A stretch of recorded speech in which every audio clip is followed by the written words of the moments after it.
Welcome to the 75th anniversary of the city of Beverly Hills. And where else in the world could you have a slice of birthday cake made out of solid diamonds worth $22 million? Look at that beauty. That's right, only for the Beverly Hills Diamond Jubilee.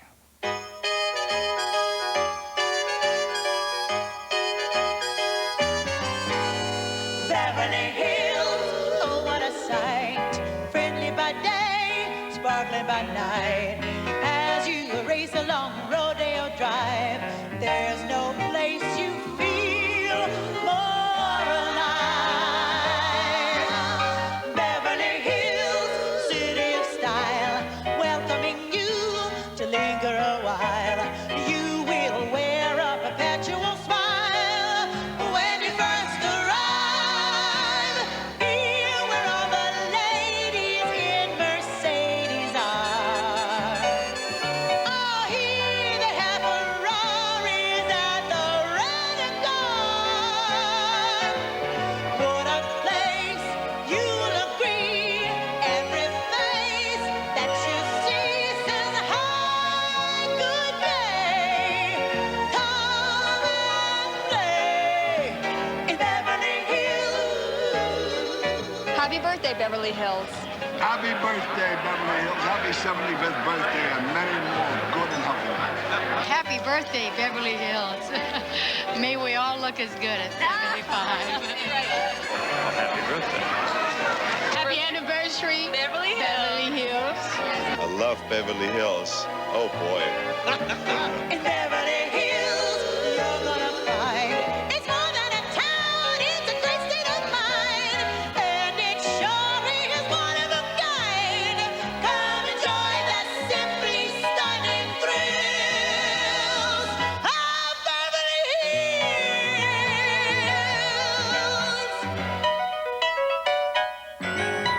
Welcome to the Beverly Hilton Hotel. I'm Merv Griffin. I've been coming here to parties, I think, for the past 30 years, and I've always enjoyed this place. In fact, I liked it so much one day I bought it. Well, this is the way we looked 75 years ago when George Burns was 20 years old. A strange combination of arid land and swamps, bean fields, dirt roads, and dust. Movie stars came here to escape the hustle and the bustle of Hollywood. Well, let's face it, there was no hustle and bustle here, except if you had to dodge a rattlesnake or a coyote. The first major building was the Beverly Hills Hotel. It was built by real estate speculators who were trying to lure prospective buyers from way downtown Los Angeles, a full day's ride away. During the week, the hotel was usually empty, so it was referred to by locals as the Pink Elephant. And way over there, almost out of town, was the corner of Wilshire and Santa Monica Boulevard. Notice? No traffic.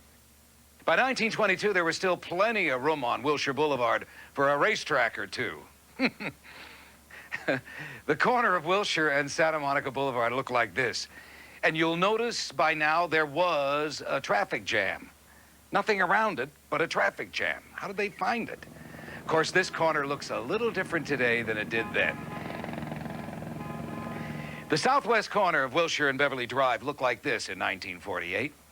Now, 41 years later, Beverly Hills has a little more traffic, 300,000 cars a day, few more new buildings, but the famous Beverly Wilshire Hotel is as grand as ever.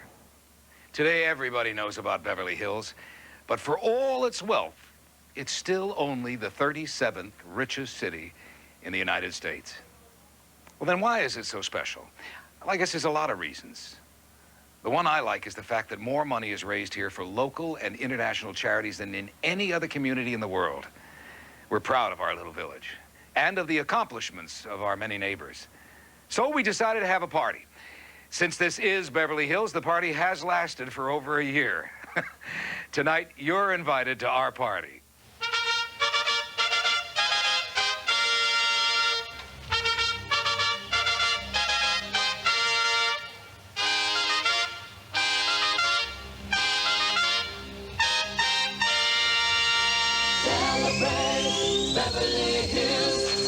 It all began last June with a simple little announcement made in typical Beverly Hills style right here in Will Rogers Memorial Park.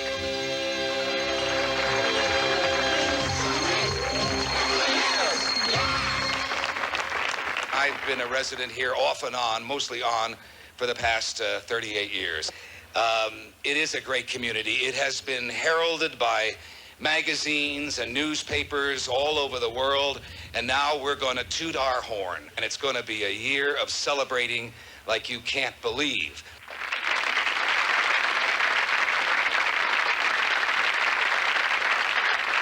Ladies and gentlemen, John Forsythe.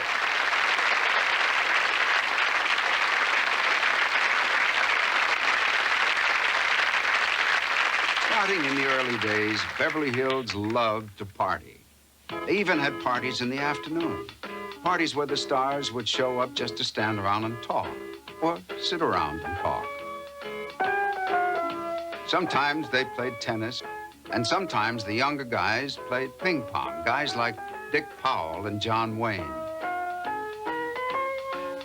3 and 4, and sometimes even 7 nights a week, the town came to life with limousines and flash bulbs, glamorous gowns, sequins, jewelry, and bugle beads. For some reason, Beverly Hills people have always been party animals. There's one now.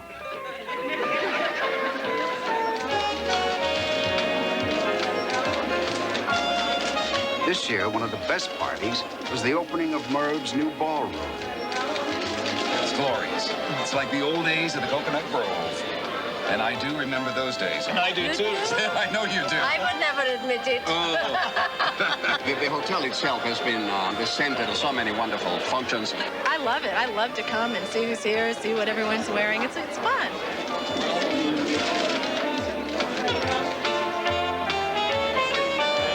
This is wonderful. This is glamour coming back, eh? I came for dinner. I was going to go out to dinner, and they said Merv is giving a free dinner tonight, so we put on our tuxedos and sneaked in. We even got tickets. A month later, Prince Rainier and the royal family of Monaco came to Beverly Hills for the Princess Grace Foundation tribute to Cary Grant. And once again, the town turned out en masse.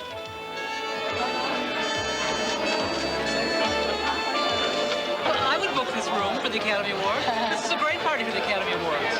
And I'll take who's ever standing around. Everyone's a star here tonight. This is the night worth putting on a black tie. Party, party, party, party. One night, everyone got together to celebrate Milton Berle's 80th birthday party for the 10th time. This is Uncle Milty's 80th birthday. Yes. And it's also the Beverly Hills 75th birthday. No kidding. Yes. You mean Milton's older than the town? They had to bill it for him. They knew he was coming. I'm just a big fan, usually. I get very excited. In fact, sometimes I wonder if I'm really meant to be in the business instead of just watching it, because I get so excited. I feel like I'm just a fan of everybody.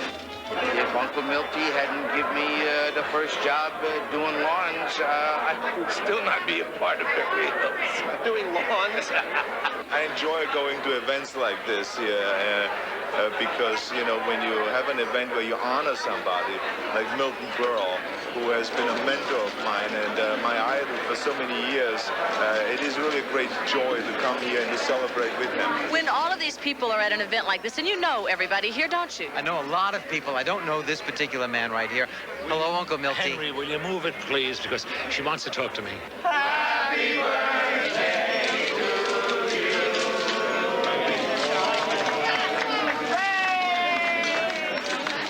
you. He's older than Beverly Hills. He's older than anybody. During the day, some of these people are competitive with each other. But at night, you'd never know it, because there's more kissing in Beverly Hills than in all the quiz shows and beauty contests combined.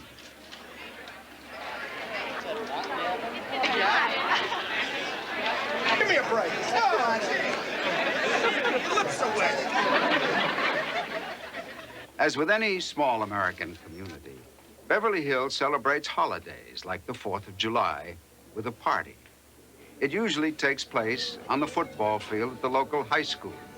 The students, parents, and neighbors all pitch in to help celebrate with hot dogs, lemonade, and some sparkling, and a little help from the Radio City Music Hall production. When these neighbors do something, they do it upright. and everyone volunteers to take part. Neighbors such as Jean Barry and Barbara Eden, Jean and Casey Casey, Robin Leach, Hugh O'Brien, Will Rogers Jr. portraying his father, veteran actor Cesar Romero, Dinah Shaw, Douglas Fairbanks Jr., Robert Stack and his wife Rosemary, Dick and Pat Van Patten, and Jimmy Stewart. With over 1,500 volunteers, both behind the scenes and on stage, this celebration begins with Jose Feliciano singing America the Beautiful. God shed his grace on thee, and he crowned thy good with brotherhood from sea. I said from sea, I said from sea. Oh, hey, hey, hey, to shining sea.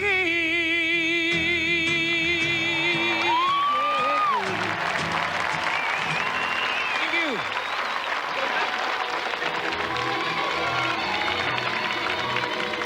With some help from Desi Arnaz Jr. and hundreds of Hispanic dancers, the rich cultural heritage of Beverly Hills beginnings come to life.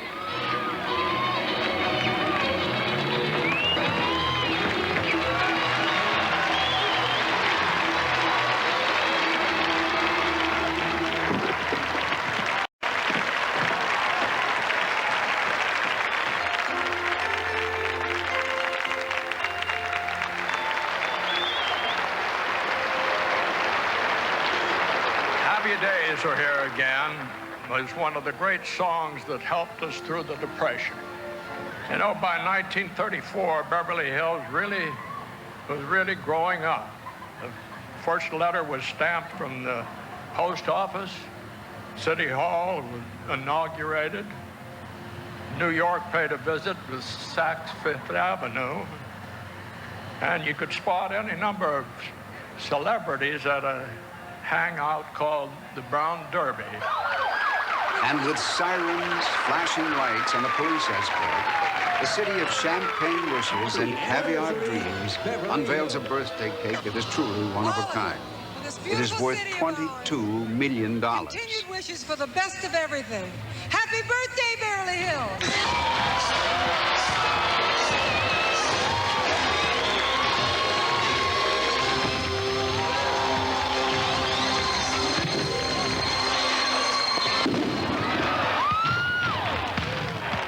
Now, this early scene shows why Beverly Hills always had one of the lowest crime rates of any city in the United States. Beverly Hills.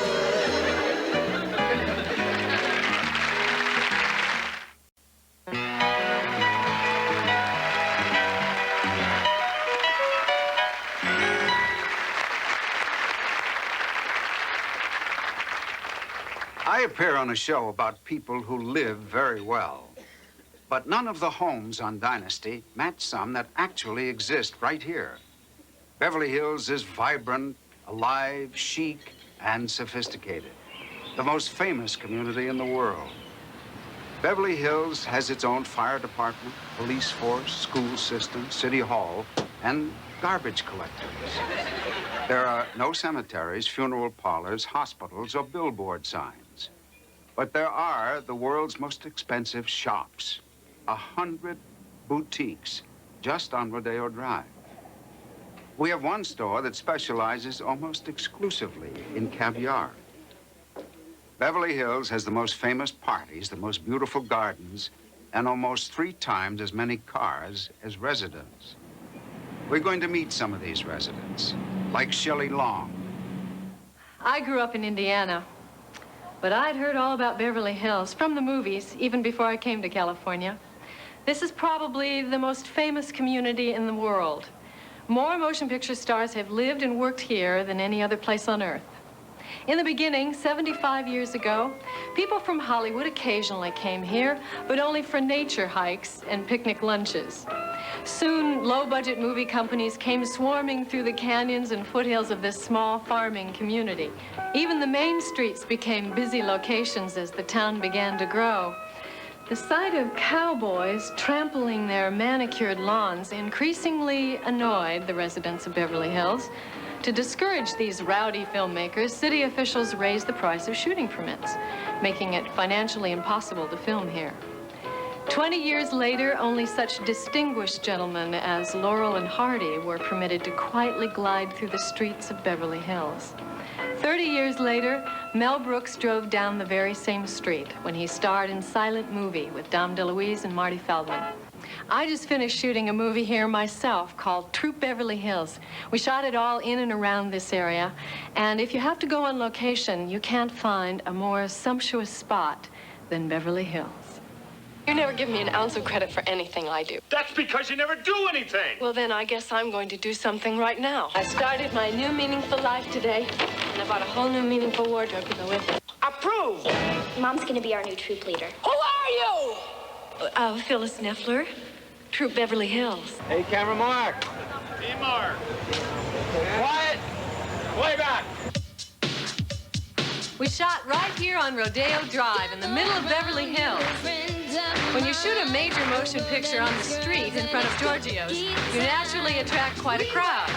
Of course, this crowd was extremely well-dressed, very well-behaved, and some of them even arrived in Rolls-Royce station wagons. It's a lot of fun working in Beverly Hills, especially if you're anything like Phyllis, the character I play in Troop Beverly Hills.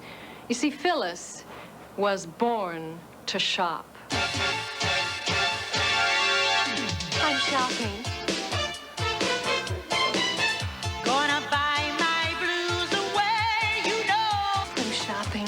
When I think Beverly Hills, immediately I do think Rodeo Drive. Looking up to the counter and say, I want that sweater. I sure feel better. shopping.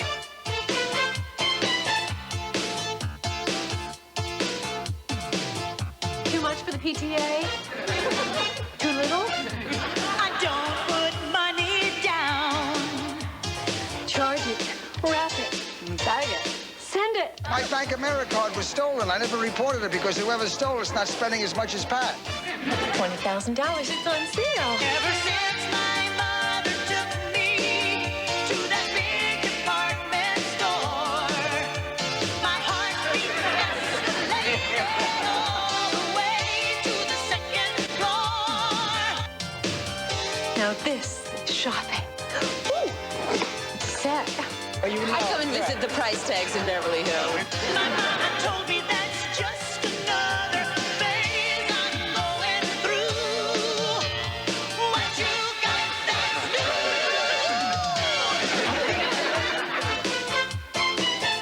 Looking up and down the aisle, you know. I'm shopping. Fort Knox, baby. Going out in style. Good taste is timeless. Shopping. S-H-O-P-P-I-N-G. Shopping, shopping, shopping. There ain't no turning back. Bag it. Grab it. Try it. Buy it. Shopping! My wife is very grateful to Beverly Hills, and all the shopkeepers on Rodeo Drive very grateful to her as well. Do you shop in Beverly Hills, Barbara? Or is it all, Well, no. It's all rented. Does it look like Beverly Hills? Everything is rented. We rented these whole outfits on me to be big tonight. Camden, Brighton, Cannon, Summer, Gucci, Saks Avenue. Yes. Send it.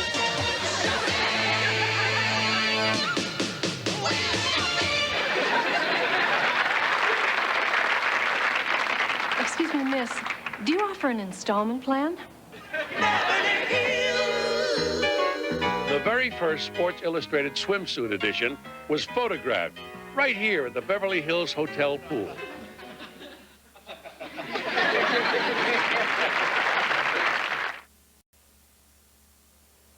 Almost every charity in the world holds fundraisers in Beverly Hills. Over the past 34 years, the Thalians, led by Debbie Reynolds, have raised so much money, they've built this wing of the Cedar-Sinai Hospital. Another local group is SHARE. it seems every star in town has pitched in to help the ladies of Cher, who to date have raised over $18 million for various charities. But tonight, the city is honoring a man who has raised more money for more charities all over the world than anyone else. His name is Frank Sinatra. This year, they honored him with the 30th annual Will Rogers Award at the Beverly Hills Hotel. The stars arrived at 7:30. There was the usual photo opportunity and a chance for friends to get together and talk. And then he had one of the most memorable evenings the town has ever enjoyed. A lot of laughs and a lot of love.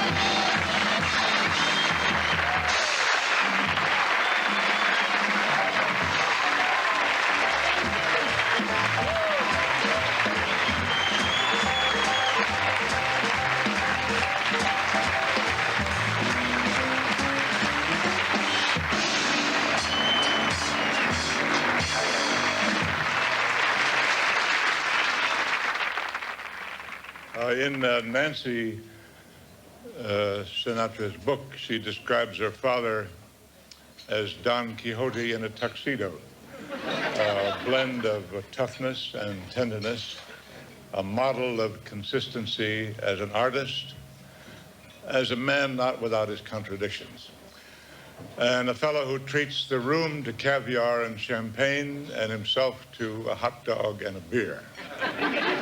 Nancy says that defining her father is like trying to define electricity. Others say upsetting her father is like sitting on electricity. No one could ever estimate how many people may have been conceived to the sounds of Frank Sinatra's records. But looking around the room tonight, I would estimate that at least half of you wouldn't have been born if your parents had been fans of Snooky Lanson.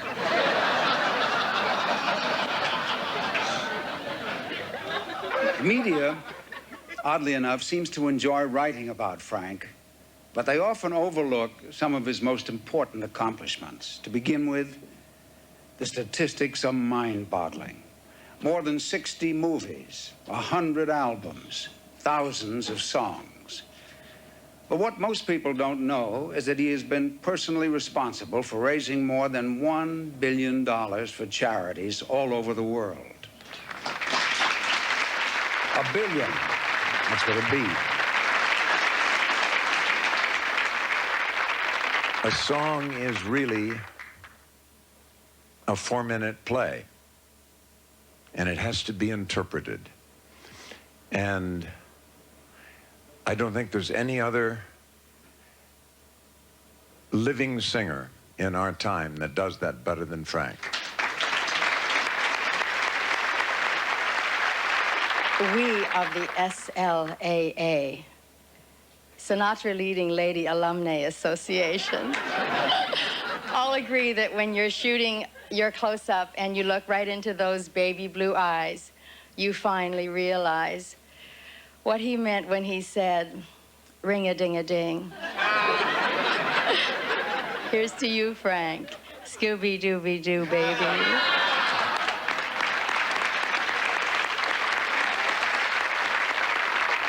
Frank and I don't know whether you remember, but we worked together in London a long time ago on a film called The Road to Hong Kong.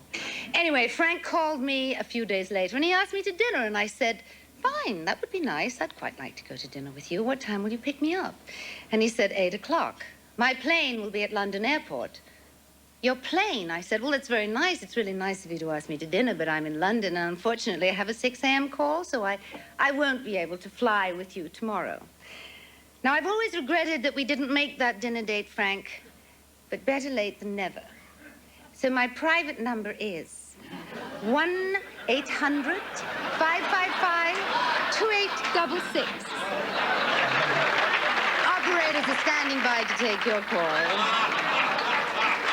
I hope you understand, Barbara. Here's to you, Frank. God bless.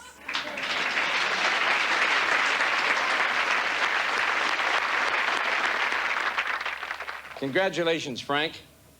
And I've got to be honest with you. When I called the midnight escort service that I work for,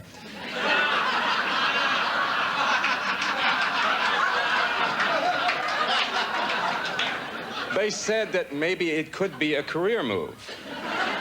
So I said, well, Frank's always been nice to me, but I mean, I didn't know I was going to be invited, so maybe I could just, ask him for one request. Now, I know you get tired of requests, Frank, right?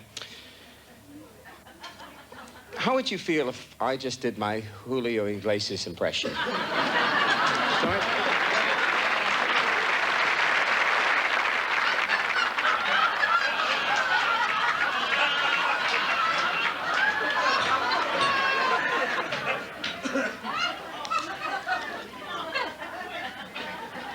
To all the girls I loved before,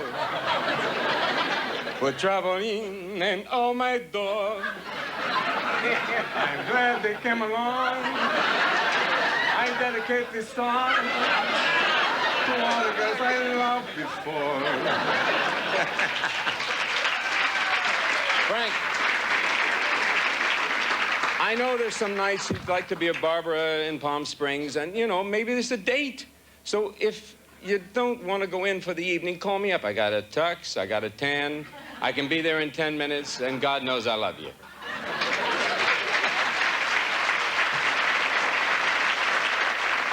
I make jokes about you, Frank, because I'm a friend. You're now in your 70s, and it's over. But I'll tell you this. Is he laughing or coming towards me? Really, but you've been since we've known each other. I'll never forget in Zardy's Jazz then, when you came in with Peggy Lee, before Barbara, and you said to me, Peggy Lee, this is Don Rickles, and Peggy Lee, in her beautiful words, said, and like a moron, I thought it was an album. But to you, Frank, God bless you. As you look at me now, you're starting to remember who you are.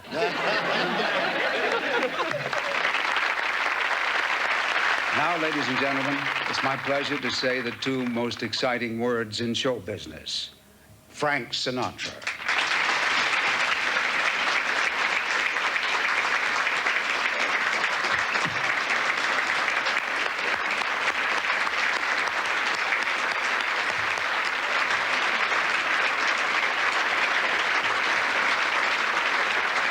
I'd like to read this to you because you won't. I can't. It's the Will Rogers Memorial Award presented to Frank Sinatra for outstanding contributions to the world of entertainment and for achievements which reflect devotion to his craft and fellow workers. Oh, thank you.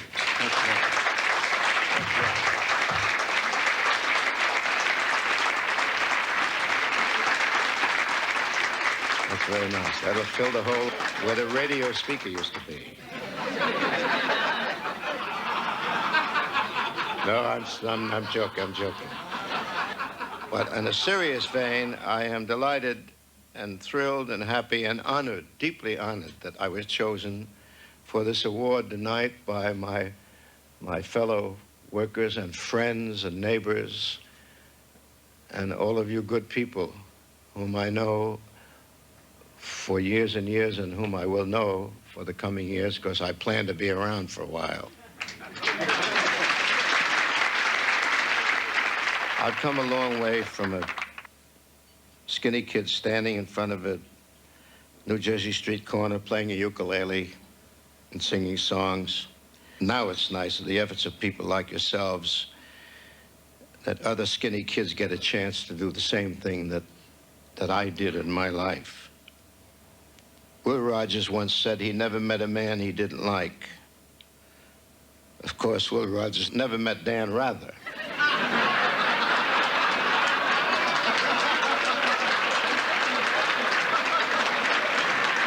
I don't know why I said that. I just thought it was kind of fun. Another great man once said, if you want to be seen, stand up. And if you want to be heard, speak up. If you want to be loved, shut up and sit down. And that's what I'm going to do right now.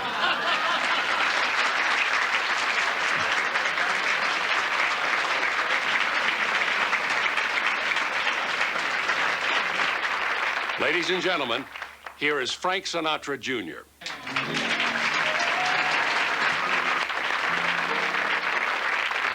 Shortly before his death in 1937, George Gershwin was trying to come up with some way to solve a problem that seems to be part of our society. It always seems to be difficult for one man to express love for another.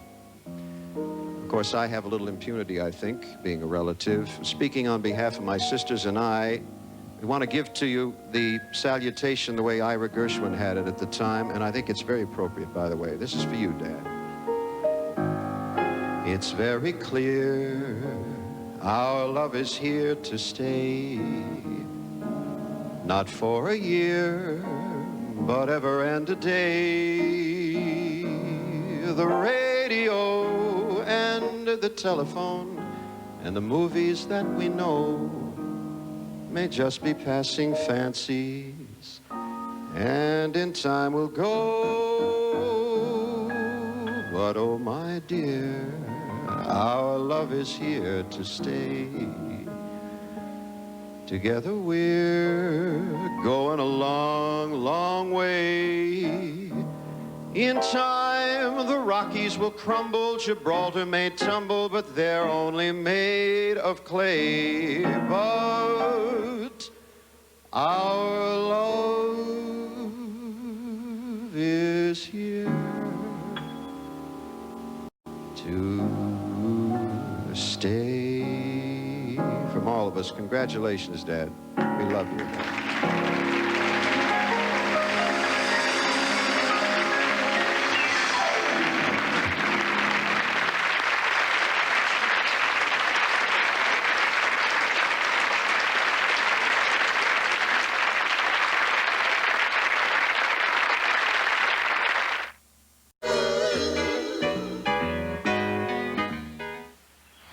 Hi, my name is Katie Wagner. My father's name is Robert Wagner. His friends call him RJ, but I call him Daddy. This is Roxbury Park, right in the middle of Beverly Hills. We all grew up around here, and at the time, we really didn't think it was very unusual. The young kids played over there, and the older kids, they played over here, and they hated us. Right across the street is Beverly Hills High, where I went to school. You can always recognize it by the famous oil well on campus. Well, a lot of interesting students went to this school. Some of them were me. Oh, yeah, Betty White, Richard Chamberlain, Richard Dreyfuss, Rob Reiner, Sean Cassidy went to school there, Bonnie Franklin, and Albert Brooks. And I'll tell you a little secret. Albert's real name is Albert Einstein. They say the teachers took one look at his grades and suggested that he change his name. Growing up here is like any place else, but it's always a little more so. A lot of towns have Christmas decorations, and many of them have pageants and parades.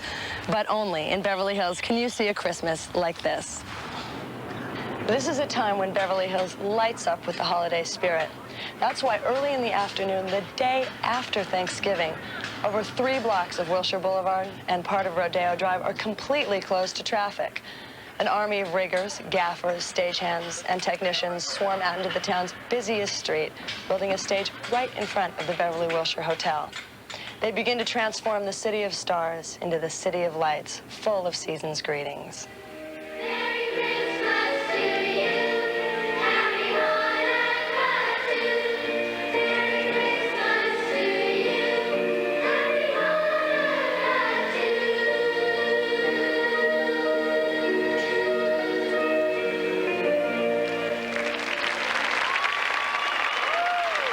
And now, ladies and gentlemen, here to welcome you to the Beverly Hills Holiday Pageant, Stephanie Kramer. You know, at the holidays, we all have such joy and love in our hearts that we feel for one another. And we just imagine what it would be like if we could take that light and that love that we feel and to extend it forth and come from our hearts, not just at the holidays, but just imagine how it could be if we could do that all year long. Imagine there's no heaven. It's easy if you try. No hell below us, above us only sky. Imagine all the people living for today. Joining in with Stephanie was, of course, Santa, a marching band, a 700-voice choir, and even Mickey and Minnie Mouse. Children from the local Ronald McDonald House gathered around actor Richard Mulligan as he described good old St. Nick. A bundle of toys he had flung on his back, and he looked like a peddler just opening his pack. His eyes, how they twinkled, his dimples, how merry. His cheeks were like roses, and his nose like a...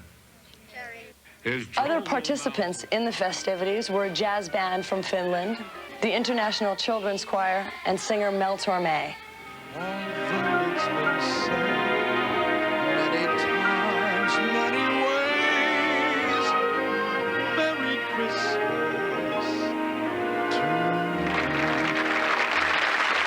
There was a very special guest to help sum up the spirit of the season. Ladies and gentlemen, please welcome a very talented lady, Miss Whoopi Goldberg.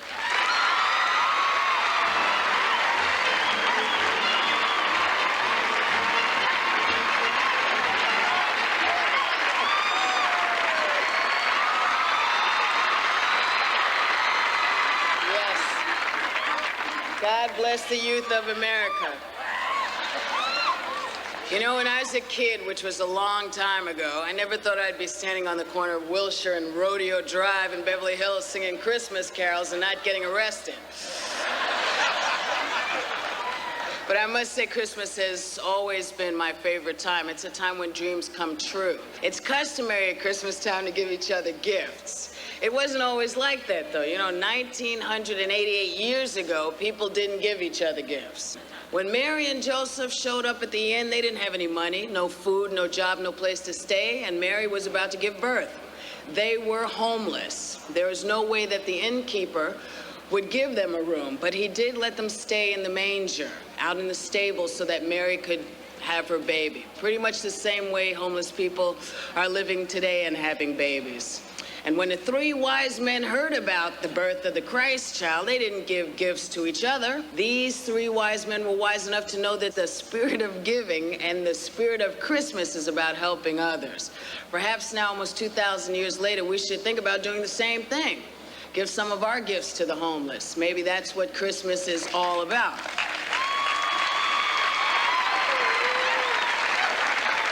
The spirit, the true spirit of Christmas, is not about things you can do for people at Christmas time. It's about the Christmas things you can do for people all the time. And on that note, Merry Christmas to all, and to all a good night. And then it was time for the big event, plugging in the Beverly Hills Christmas lights.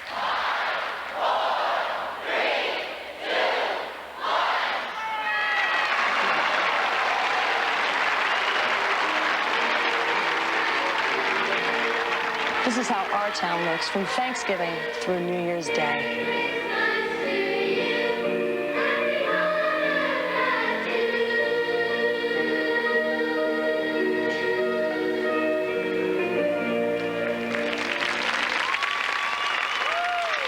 This behind-the-scenes coverage shows the Beverly Hills Hairdressers Association preparing for their first annual charity ball. Sadly, there never was a second annual ball.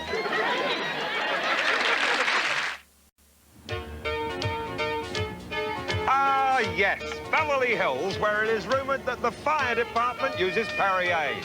Jack Benny used to say that the Beverly Hills Police Department had an unlisted phone number, that they selected the mayor from a screen test, the parking meters take credit cards, and that the maids have maids of their own.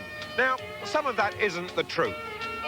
Only 33,000 people live here, but 76,000 come here to work. There's one gardener for every 57 people, one doctor for every 52, and one city employee for every 33 residents. Now, that's service. There are 65 financial institutions, 128 restaurants, and 30 hair and beauty salons. These are the most well-invested, well-fed, and well-groomed people anywhere in the world. It is truly an international community. 1/3 of the school children are bilingual, and 1 out of every 6 speaks Farsi. Not French, Farsi. And it is clean.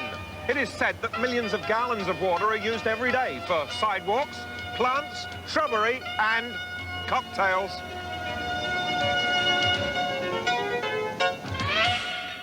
The history of Beverly Hills is deeply involved with water. That's right, water.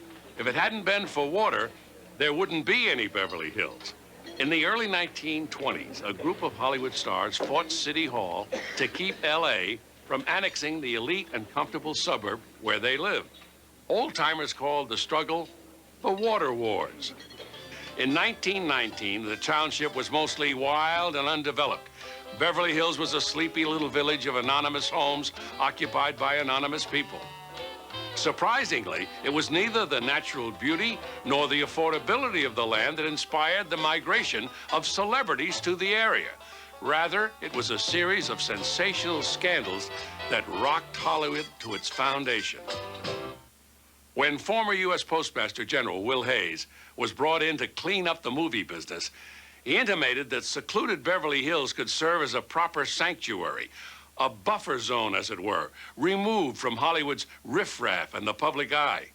Hayes' suggestion touched off a real estate boom, and soon a barrage of stars, studio executives, producers, directors, and other well-to-do members of the industry bought land and built homes here.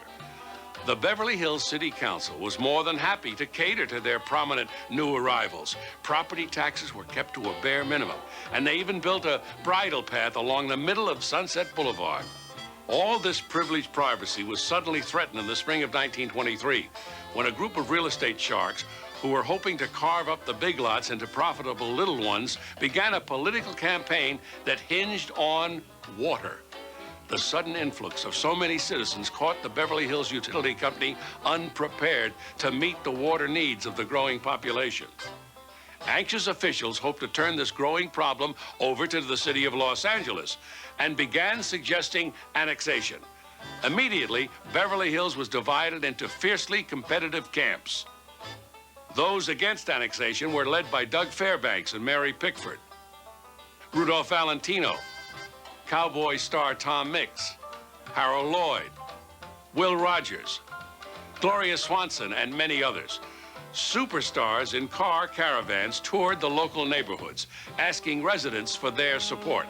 Can you imagine opening your front door and finding Rudolph Valentino standing there? These stars wanted Beverly Hills to build its own reservoir, to preserve the sovereignty these citizens had begun to know and love. Mudslinging tactics, charges and countercharges continued down to voting day. Concerned citizens gathered to wait out the count. Then, with news of the defeat of the developers, ecstatic crowds erupted into a spontaneous block party that supposedly lasted well into the night. Later, the movie contingent joyously proclaimed to one and all that the hills of Beverly would remain forever secure and wet.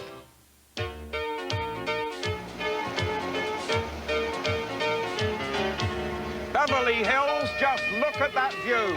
I can't afford it. Well, how about you? Everyone has a new Rolls Royce. Money talks in a very loud voice. Mansions begin at $5 million per. Women dressed up in summertime fur. Call me up, I can grant you that loan on your cellular phone. Beverly Hills is famous for its mansions. Street after street, house after house. Each residence is more elegant than the one before. All of the homes cost millions of dollars. Real estate is so expensive that over 60% of the residents are renters, and the rest belongs to the banks. Let's see, what would the rent be on a $10 million house? Oh, I guess about $50,000 a month, plus the utilities. Beverly Hills has some charming character homes, which are also quite famous. This is the Witch's Cottage. It was built for a motion picture during the silent era, then brought into the middle of Beverly Hills, and families have lived happily here for years. The home is guaranteed to have a skeleton in every closet. This residence is brand new and one of the most controversial in Beverly Hills. It looks a little like they built it with silly putty. Lucy lives here, and Jimmy Stewart's house is right across the street. Jimmy wanted a larger garden, so he bought the house next door and tore it down. Now, at today's prices, that probably makes each rose worth about $2,500. This future home of producer Aaron Spelling is the largest house in the area, with a bowling alley in the basement. Think of it as a landlocked love boat. However, it will be surpassed in a few months when Merv Griffin completes his home, which is going to be even larger than Spelling's, and reportedly has its own golf course, its own zip code, and it takes a toll call from the kitchen to the den. Still, it is the place of my dreams. Come enjoy the simply stunning thrills of Beverly Hills.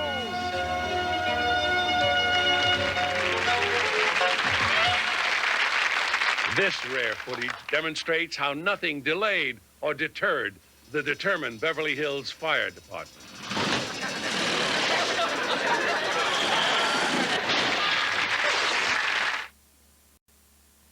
So that's a look at the 75th anniversary of the city of Beverly Hills. You're all invited to be with us 25 years from now in the year 2014 for our 100th anniversary. Someone once said the secret to being 100 years old is to get to 99 and then be very careful. You do the same thing. We'll see you back here in 25 years. Good night, everybody. Someone once said all the poor people in Beverly Hills live on Skid Drive.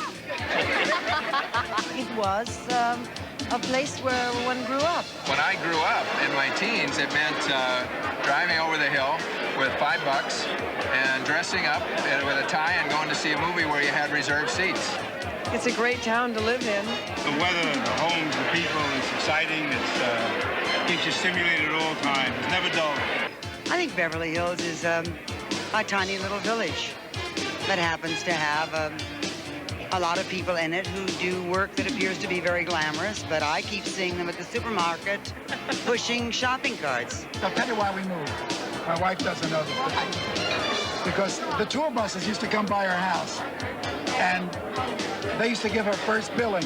They would say, this is the home of Anne Bancroft and Mel Brooks. I said, no, we're getting out of here. Happy anniversary, Beverly Hills. This is Charles Gibson, and this week on Good Morning America, Picture Perfect, America's obsession with cosmetic surgery. Also this week, Robin Gibbons, Terry Garr, Tracy Ullman, and Duran Duran on Good Morning America. Now stay tuned for Get Smart Again, next. The Beverly Hills are very, very happy 75, and I'm gaining on you.